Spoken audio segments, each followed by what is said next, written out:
আপনারা জেনে খুশি হবেন যে আমরা বাংলাদেশ সরকার ধর্ম মন্ত্রণালয়ের উদ্যোগে বৌদ্ধ কল্যাণ ট্রাস্টের ব্যবস্থাপনায় নেপালের লুম্বিনী, এটা কপিলাবস্তুতে, লুম্বিনী ডিস্ট্রিক্ট লুম্বিনীতে আমরা প্যাগোডা এবং বুদ্ধিস্ট কালচারাল সেন্টার প্রতিষ্ঠা করতে যাচ্ছি এবং 68 crore টাকা, 68 কোটি টাকা ব্যয় করে আমরা একটা দৃষ্টিনন্দন কালচারাল সেন্টার অ্যান্ড প্যাগোডা নেপালের লুম্বিনীতে হবে এবং একনাকে এটা আমরা পাস করে ফেলেছি এবং 6 একর জায়গা নেপাল সরকার আমাদেরকে একেবারে ফ্রি অফ কস্ট দিয়েছেন এবং আপনারা যারা বাংলাদেশের তীর্থযাত্রী নেপালে যাবেন ওই কালচারাল সেন্টার আমরা দেখতে পারবেন এবং ওখানে আপনারা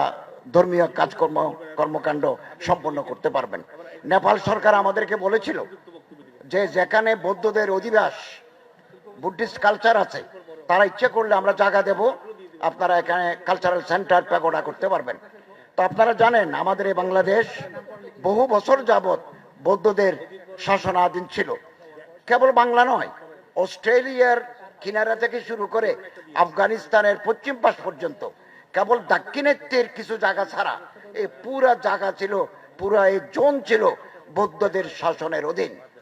বিশেষ করে মৌর্য বংশের শাসক সম্রাট অশোকের সময় এখনো আফগানিস্তানের মাজার শরীফের পাথর কেটে বৌদ্ধ ধর্মের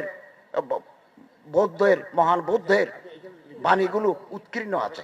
অতএব এখানকার বুদ্ধিস্ট কালচার আমরা নেপালে প্রদর্শন করতে পারবো, এটা আমাদের জন্য, আমরা যে বহুমাত্রিক সমাজে বিশ্বাস করি তার প্রমাণ। আসুন আমরা একে অপরের হাত ধরি, সাম্প্রদায়িক সম্প্রীতি, সৌহার্দ্য, রিলিজিয়াস হারমোনি, এই দেশ বাংলাদেশ, এটাকে যেন আমরা আপহোল্ড করি। এদেশে আমরা প্রতিটি মানুষ এদেশকে ভালোবাসি, এদেশ আমাদের সবার, এবং একে অপরের হাত ধরে আমরা আমাদের এই মাতৃভূমিকে অগ্রগতি উন্নতির পথে নিয়ে যাব। আপনাদের সহযোগিতা দরকার। আসুন আমরা প্রফেসর ডক্টর ইউনূস সাহেবের হাতকে শক্তিশালী করি, সুন্দর বাংলাদেশ বিনির্মাণ করি। আপনাদেরকে ধন্যবাদ জানিয়ে বক্তব্য শেষ করব। অনেক অনেক ধন্যবাদ জনাব আফম খালিদ হোসেন।